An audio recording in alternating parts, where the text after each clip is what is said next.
Hey, what's going on, guys? My name is Brandon. Welcome to Audio Addiction, where you can find latest album reviews. You can find our band interviews, and you can find live coverage of the concerts that we get. I will post a Warped Tour vlog earlier this week, so definitely check that out if you're interested in it. And if you want to see more of that sort of stuff, I don't typically do it, but if you guys are interested in what goes on with the show stuff, let me know.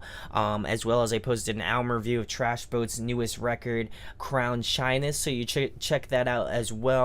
I just feel like it's the summer of pop punk, so I'm definitely stoked that they released a new record, and that one is also coming out this Friday. But definitely stoked on this review and just things to come in the future. Live sets of Night Versus, Sauce, Red Jumpsuit Apparatus, Rivals, and many more to be coming out in the foreseeable future. But tonight we're going to be talking about the home team's newest record, Better Off.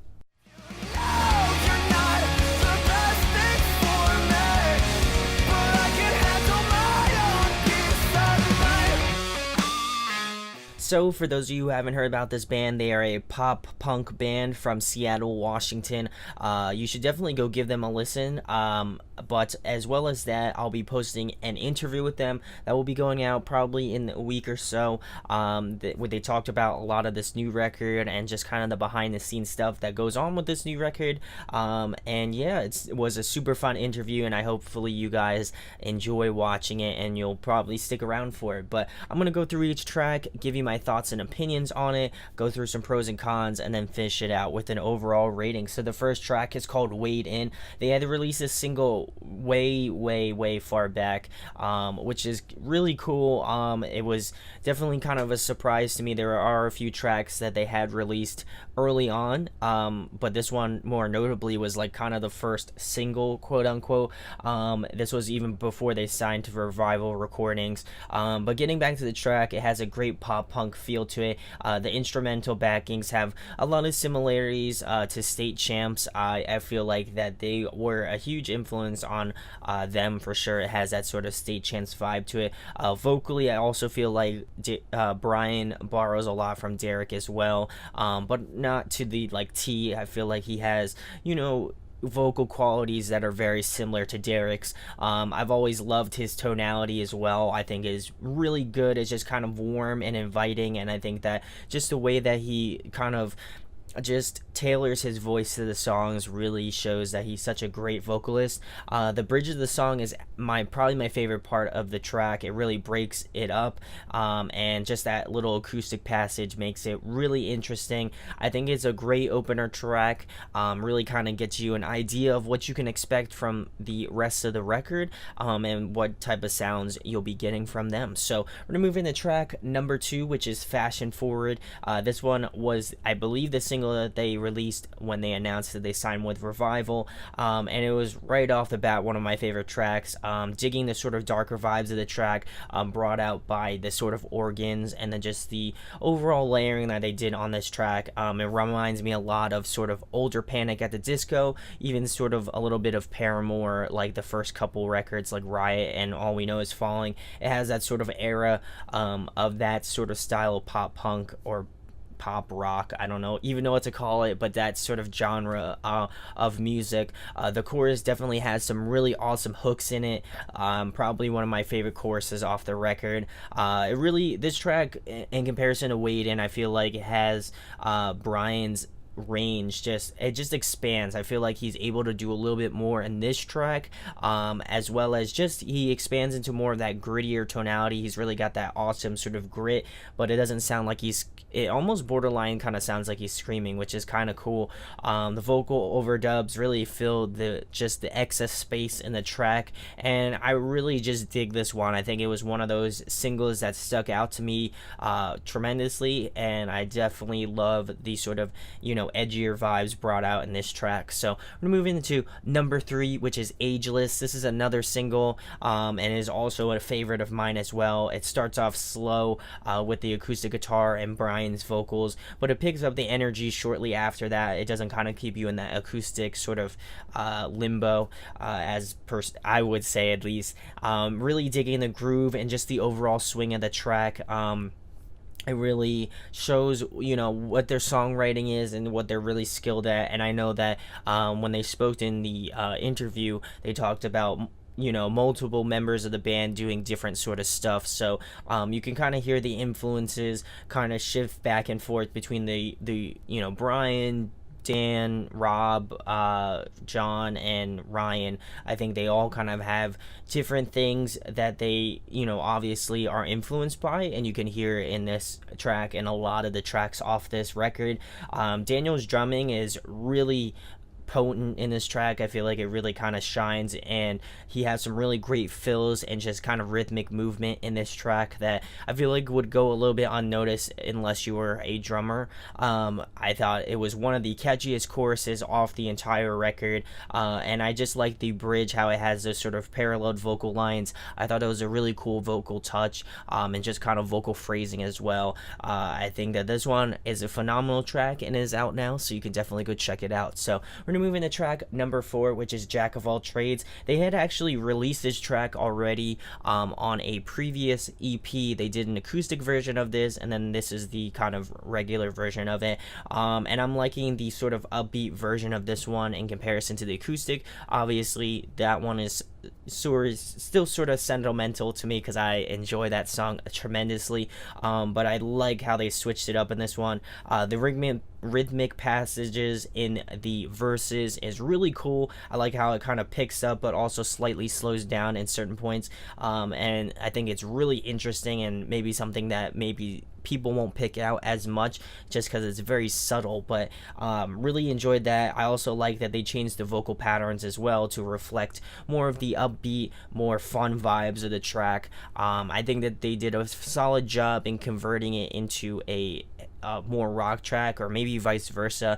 I don't know which came first. It's kind of the chicken or the egg sort of a thing, but I really enjoyed this track a lot as well. I think it's very close to my favorites, just outside of them, just because I'm so familiar with the acoustic version of it. It might just kind of hinder me a little bit, but this one is another phenomenal track that I definitely feel like you guys should check out. So we're gonna move into track number 5, which is Something to Hold On To.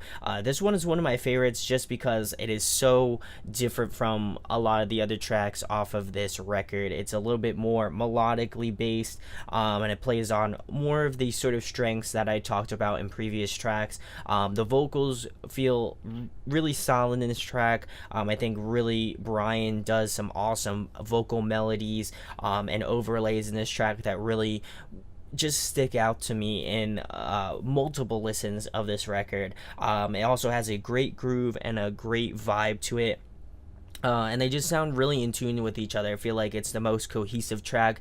And I know that Dan kind of spoke about this track in our interview, so I'll let him do that later on. But this one just has that sort of groove to it that is a little bit more subtle, but I think after the many times that I've listened to this record, I think that this one is definitely one of my favorites just because of the overall vibe and just kind of the way that it's paced. I think it's paced brilliant. So we're gonna move into track number 6, which is She's Quiet. This is the most recent single that they had released, and it has more of that atypical pop punk vibe to it. The guitar work done by John and Ryan really brings out more of that punchy pop punk vibe to the track.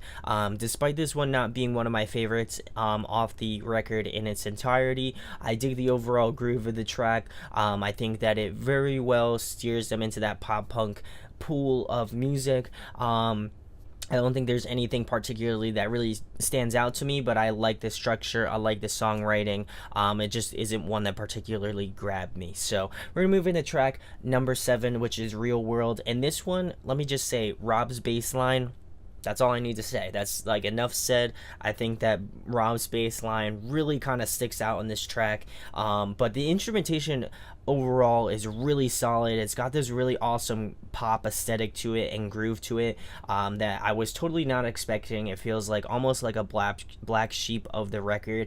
It kind of has this really great summer sort of swing to it. Love the melodic hooks brought to you by Brian. Just the bridge of the song is my absolute favorite part of it. I just love the way it breaks up the track, and just the originality of this one. I think it really has an awesome swing to it, and an awesome vibe to it that I think a lot of people are going to be taken by surprise, especially if you've been a fan for a little bit and you haven't heard the record yet. It has just that interesting sort of like poppy sort of vibe that I really can't explain or elaborate any more than just it's a great track. So we're gonna move into track number 8, which is Waiting Game.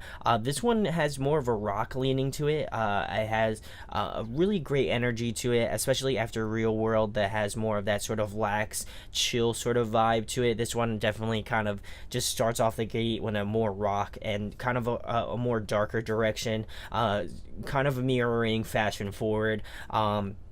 I like that this one has more diversity to it as well, in comparison to a lot of the other tracks off the record. I just like how all of the tracks have been kind of expansive. They do have some pop punk tracks, they do have some more rock tracks, they have some more pop based tracks, they have some more like kind of emo based tracks. I just like the diversity of it so far. John adds a cool guitar solo at around the 2 minutes and 10-second mark to the 2 minutes and 23-second mark. I thought that was something really cool to point out that not a lot of pop punk bands do, so definitely kudos to you guys in adding that in. But overall, I think this is a solid track, but I think it, again, just right outside of my favorites for sure. So we're gonna move into track number 9, is called Since We All Fell Apart.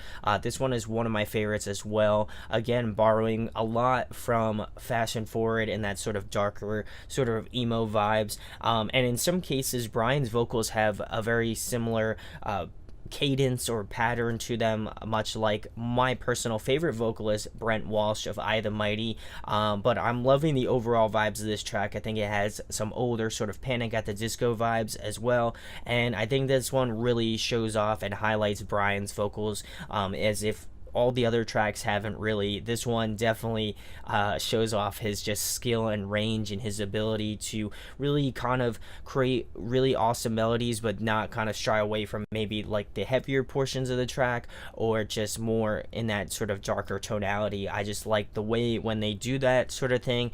I think it works out very beautifully. However, I think that the track in general is probably the most cohesive and borrows from a lot more of their heavier side, which is definitely nice. The instrumentation is awesome in this track, and I think that they are just firing on all cylinders on this track. I think it is by far the top track to listen to off of Better Off. So we're going to move into the last track, track number 10, which is Fade Out. This one is another favorite of mine. I'm liking that it kind of really takes elements of this entire record, and really rounds it out in a super solid way. Brian's range just kind of goes from subtleness to melodicness to even gritty tonalities. He kind of runs the full gambit of everything that they kind of discussed in the foremost tracks. It's been really awesome to kind of see the progression, and the way that the direction that they're going into. I think John and Ryan really bring a unique aspect to their guitar work in this track. It has some melodic parts, but also has some more like pop punky sort of rock parts in it as well. And then Daniel and Rob are really holding down the rhythmic section of the track, and I like that each person in the band gets a little bit of spotlight time. Obviously Brian probably gets the most because he's the front man and he's the singer, but I think that each portion of the band gets their own specific time to kind of shine and be pulled out of the track, which is really nice. Also digging this sort of call and response that Brian does in the choruses. I thought that was a cool move, and I think it worked out very well. I think this is a great track to round out the record with and really kind of bring it all together in a great cohesive and conclusive manner. Really has moments from the entire record into one track. So some pros and cons. I have a ton of pros. There's a lot of variety to it. Anything from emo sort of rock stuff to pop punk to poppy sort of stuff. I think there's something for everybody. If you enjoy this sort of alternative vibe of music, I feel like you'll enjoy this record a lot. I think that Brian's vocals can very much, if not outpace Derek at being one of my favorite pop punk vocalists. I think that he just has a unique candor to his voice, and really borrows not only from pop punk but from other genres as well, which is really nice. I think they have a uniqueness to them. They just have this way about them that has all of these tracks. They have some great hooks to them. They have some great vibes to it, and I'm not just saying that because they're my friends and because I like them a lot. I genuinely think that even if I didn't know them, I would love this record. It just has an element of catchiness that I haven't heard from a band since State Champ's Finer Things, which happens to be one of my favorite pop punk records. And I think that if this band gets bigger, I think that they have the ability to be up at that stage in pop punk, being at that level. So definitely go support these guys. I really don't have any cons about this record. It's pretty much perfection for me.